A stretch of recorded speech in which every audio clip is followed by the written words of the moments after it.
I've owned this car a little under 2 years, and in the past couple months, something that's really stood out to me and what's really made me enjoy the car is how smooth and refined it is. The power band comes in amazing, it's nice and torquey, it's really smooth around town. The steering is heavy, but it's very direct and smooth with its inputs as well.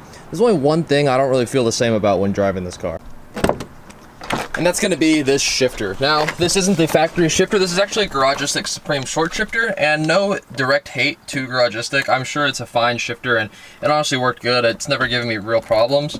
I kind of just want something different at this point. The big problem I think it has is it's very weightless. This knob is just a plastic knob, and it's all an aluminum rod, so there's no real weight to it, no direct feel. I also have a 200,000 mile ZF in this car. This car has 200,000 miles. It's a factory 5-speed, so it's the factory trans. All the detents are very worn. If you see right now, it's fine since I haven't gone to 5th, but if I push it over into 5th, there's still a lot of play in there. And now it has the infamous 5th gear lean, and it'll do that until it warms up to where it'll go back to normal. So today, funny enough, I think what's gonna fix this is actually a chassis mounted shifter. And this is what I went with. There's a few brands that actually make these things, but a couple of ones just didn't have the things I liked. IRP, for instance, you can't change the knob, so I was worried it was gonna have the same weightless feel as this car right now. The Garagistic one, again, same thing, you can't change the knob. I thought it was gonna have the same feeling. This company looks like a really good product. Honestly, holding it now, it's even better than what I expected. The whole thing is painted, but I thought it was gonna be anodized, but it's like a really nice satin painted finish with a kind of a rubberized texture. It's really interesting to explain, but I really like this because it has a normal threaded knob, so you can do whatever you want with the knob. I have plans for that later after I actually install this, but it's just a really nice product, and I really enjoy how it all is put together and just how it's going to work inside the car. So I'm really excited to get this thrown in today, and I really hope it'll change the driving feel of it. A couple prerequisites as to how this is going to work out. This car already has 80A engine and trans mount, so I'm hoping it'll be stiff enough to not have enough deflection to where the shifter won't feel good. I'm also not racing the car, so most of the time it's just going to be driven normally. The main reason I wanted to go with this chassis mount shifter is it's self-centering, of course. So this gives it its own stiff feel regardless of the trans. So I'm hoping this will make the car feel more solid and connected so that the shifter will feel even better.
Alright, camera fell so I couldn't get a good video of it, but this is the carpet. If your car's a factory 5-speed, this you'll just have to pull out. It's already pre-cut, so all you gotta do is pull on it. It'll snap out of the factory carpet under here. And these are actually the holes you're gonna be using to mount the Revin bracket for the shifter to go into. I mean, you could just poke right through these. Maybe there's something under it, but all these 3 holes here, you could see there, and there. Those are the holes that the bracket's going to be bolting to, which then the shifter will bolt to also. I'm a little curious about what I'm actually going to need to cut out up here. Hopefully not too much, but we'll just have to see as time goes on. I think I'm going to go under the car now and get rid of this whole shifter assembly.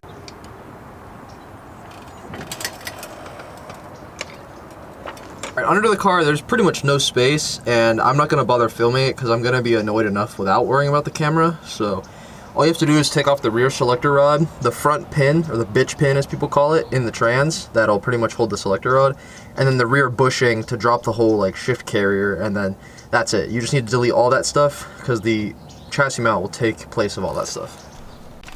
Alright, so the way this shifter bracket works, let me close this. The way this shifter mount works is it uses two plates to sandwich this panel to the chassis, and then the shifter then bolts to this. So I managed to get under it and get it centered in with the holes. I even tucked it under the factory heat shielding in here, just because I still want that to be functional. So now we're just gonna have to probably, like I said, fold this carpet back or do something about that, and then tuck this under there and get it bolted on. All right, used a bit of rubber to actually seal it against the chassis, that way nothing can come up through the shifter. Now, like I said, this panel will just sort of snake into here, like so, and you'll just go ahead and put your bolts through the two to sandwich this plate together.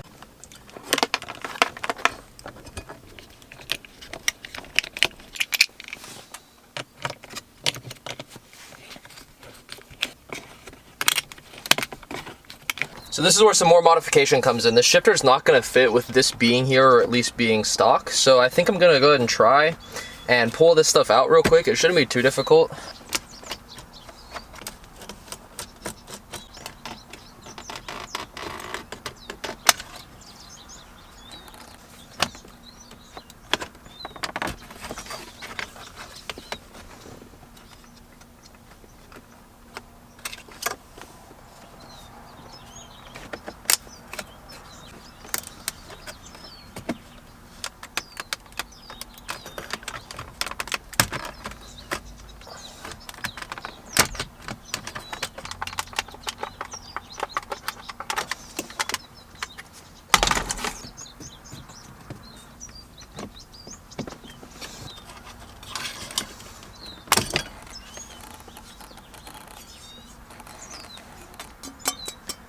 I didn't know this was aluminum.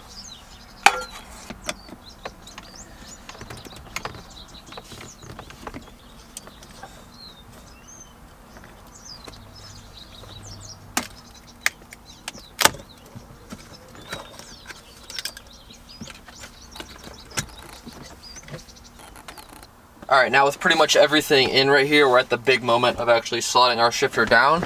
The cable, wow.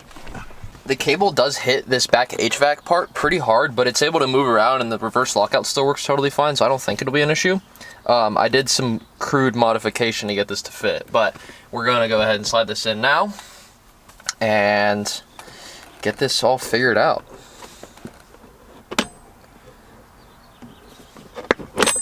It's a little difficult to fit it, but you can see there we're slotted in. And we're gonna push it down all the way and make sure it's in fully.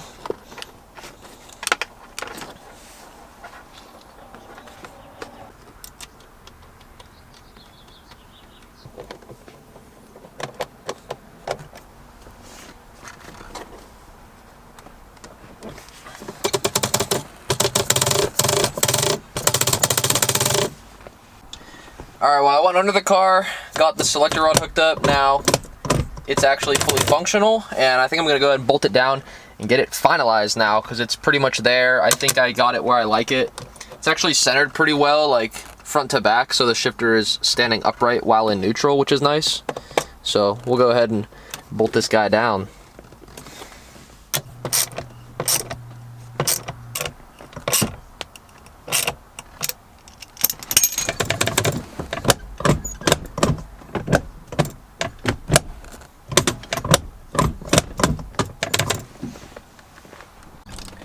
Alright, so our next step here is going to be setting our lockouts, which is done by set screws in the side of the shifter. So we'll go ahead and pull out the included set screws here in this little baggie, and we'll get them set for both fifth gear and reverse. What's nice about the fifth is fifth will engage there, but there's all that extra movement, so we can lock out the little extra movement so it only is able to go far enough over to get into fifth. If you really wanted to as well, and you're like drifting the car or doing whatever, you could even set it to where it's a fifth gear lockout with this actuator, So you can prevent it from going to 5th if you just want to bang shift 3rd and not have to worry about it. But me, I'm just going to set it to get rid of the extra little play it has.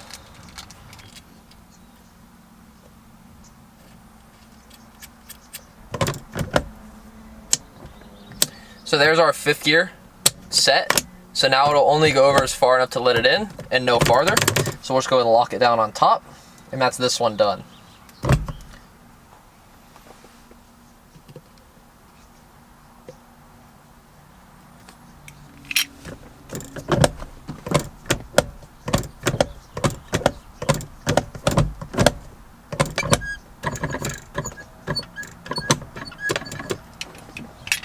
So there's our adjustments made for our shifter. Now all of our lockouts are set and good to go. So 4th to 5th, very simple in there.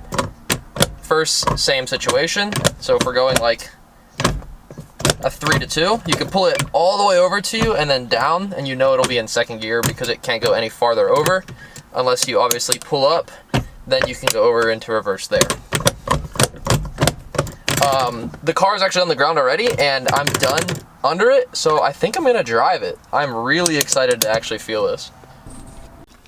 All right, so I just drove the car to make sure it all works great, and it feels phenomenal. But now we have the most challenging part of this whole process. This was done relatively quickly, but now we have to try and get all the factory trim to fit. And our biggest issue here is gonna be this cup holder, because it does hang so low, or not cup holder, but like a little storage tray with the cigarette lighter as part of it. It hangs really low, and this is obviously super invasive right here.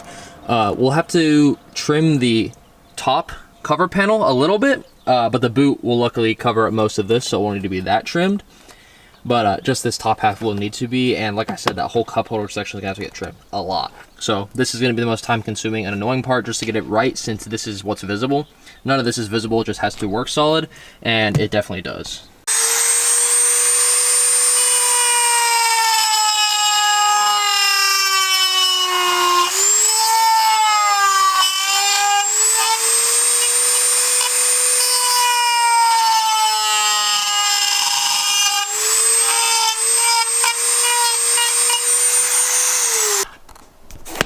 All right, so after a lot of back and forth and measuring and marking and cutting, this is what we have. It looks a little phallic, so I'm not gonna comment on that. But now it actually does fit with the shifter cable and the end of the shifter. You can see here, if we go ahead and put this over here, slide it in, make sure these wires are out of the way, and there we go. It sits pretty much flat with just this section poking out. So what I plan on doing is actually buying the cup holders they make for these things and using the cup holders to sort of cover this up. That way it's not poking out. But I mean, it kind of is what it is. We'll just have to see. So now that we have this mounted, we can actually screw it in, get these all done, and then we have to trim the section here, just the top. And it looks like, unfortunately, we might have to trim through the cover panel to make it cover that, but we'll have to see.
Now, of course, with our center panel, we have the same deal, but this is a little different. If you guys don't know, The actual cover piece here, mine's piano black, yours is probably wood.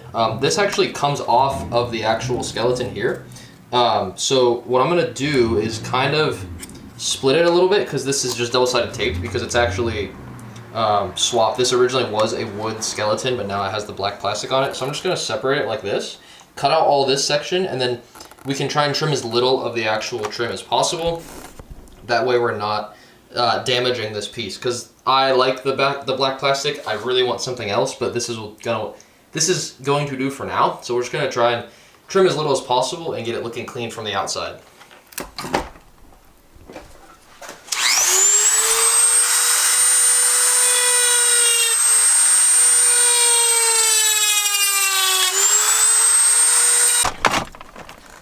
Here we have our center panel. You can see I was able to leave the top section of it, but I did have to trim out the whole lower and kind of notch it a bit. But now you can see this will slide in here if you sort of push it in the way it's designed to be.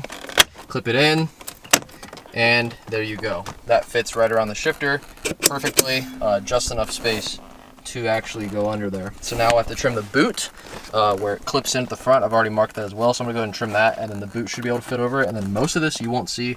All you see is this poking out, which I might put a cup holder over it. I'm not exactly sure yet, but we'll have to figure that out. So now we have the boot very easily trimmed, just a little notch in there. You could actually leave this whole top section. So from the top of the car with the boot on, you'll see nothing except for this just barely poking out. So I'll go ahead and show you now. We'll slide the boot over the shifter, and we simply clip it in. And that's it. Fully installed, good to go. No binding with the lockout, and that's all that pokes out of there. Completely finished product here.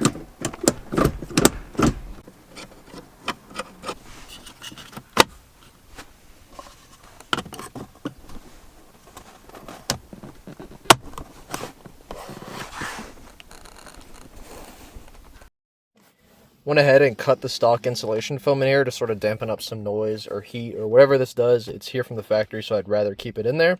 So now we can actually slide our boot over officially. We'll go ahead and zip tie it around so it looks clean and throw the knob back on. Now, I mentioned earlier in the video, this allowed you to use a threaded knob because it actually has an M10 by 1.5 thread in it. The stock knob doesn't even have threads though. It also slides over, but it actually bolts in through the top, which is kind of nice. It gives you a nice look. And it gives you a lot of flexibility as well with what knob you want to run. So I'll go ahead and run the stock knob now, but I have one coming in the mail shortly that I want to try and adapt that hopefully will work out. There's a lot of things people don't talk about with this shifter. Garagistic likes to market that there has an adjustable spring, so you could adjust where it actually centers to. This has the same thing, but no one ever talks about that, so that's interesting. But the rest of the shifter is all there. It's all mounted well, and I am enjoying it so far. Now, the stock knob in this car, I do really like, or stock knob for the shifter. I like how it bolts in from the top. It gives it a really nice look. The feel is very nice. It's a good shape. Honestly, doesn't soak up that much heat or cold from just the atmosphere around you. And I did notice the finish on this really matches the soft touch sort of plastic here and on the steering wheel. So that might be why they went with that sort of finish. And even though I do like this, I did want something a little special, and I kind of wanted to implement some late 90s, early 2000s motorsport heritage, so this is what I picked up. Here we have a factory shift knob from BMW. There you can see is your part number, and this is actually the shift knob that they used, or pretty much a replica of the shift knob that they used in early 2000s, late 90s race cars. It's just a golf ball style shifter, and this is absolutely tiny. I'm going to be completely honest. I opened the box, and I was extremely caught off guard by the size of this. I thought it was going to be much larger, even though it only measures 48 millimeters on the websites. I just envisioned it being much larger, but this actually does slide over the shifter just fine, and it's kind of that look I was going for.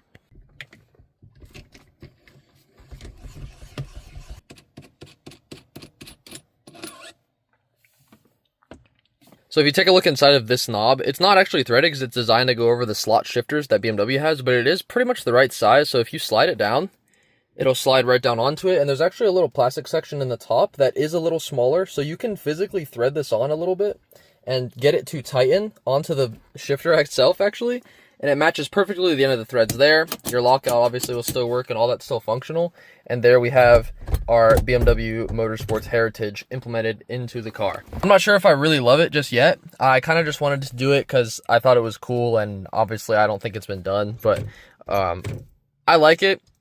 I don't know. I'm gonna hang on to this though for sure. It's much heavier than this knob, which I do like, but we'll just have to see how I feel about it. It is a cool piece that not many people will have.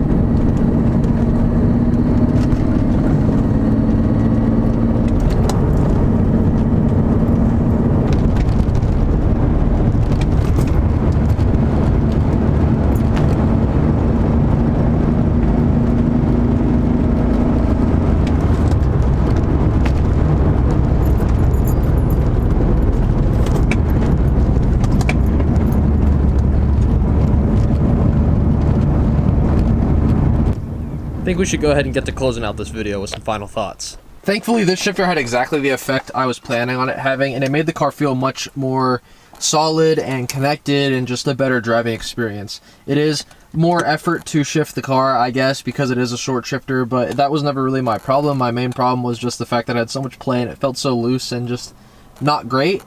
I've had the car like this for a couple days now, and getting to drive it just feels amazing. The only complaint I can have that is with my setup specifically is because this is such an old transmission and my detents are so old, shifting to first, you'll see I'll go over, click it into first, and it'll pretty much return back to center even while being in first. Same deal with second. So going to third, you pretty much are just pushing forward into third, and that's actually third. This won't be a thing with your setup if you have a good trans with good detents, but I don't, and the centering spring in the shifter itself is just overpowering what's left of the 1 to 2 detent springs, so that's why it's causing it to do that. But the fifth gear works great, and it pops back every time no matter how hot or cold the transmission is, which is exactly what I wanted. That was my main issue with the vehicle. As you can hear, there is a little bit of squeaking in that lower spring, just for the centering spring. I'm gonna go ahead and grease that up later, but just for now I wanted to close this out with some final thoughts. I do really like the shifter. It's exactly what I was going for. It has a nice look. It's some nice motorsports heritage. If you know about these, you know it's just a cool piece to have in your 2000s BMW, and I think it just really is for the better in this car. I mean, I really enjoy driving with this now. It feels much tighter and nicer to drive, especially for some Cayenne driving that I do so often. It just feels nice to go and hit a quick back road with this, especially like if I'm taking this car to go buy parts somewhere up north and there's a good road nearby. I will have no issues driving it now, knowing my shifter won't throw off my whole experience, because before the shifter had so much play in it.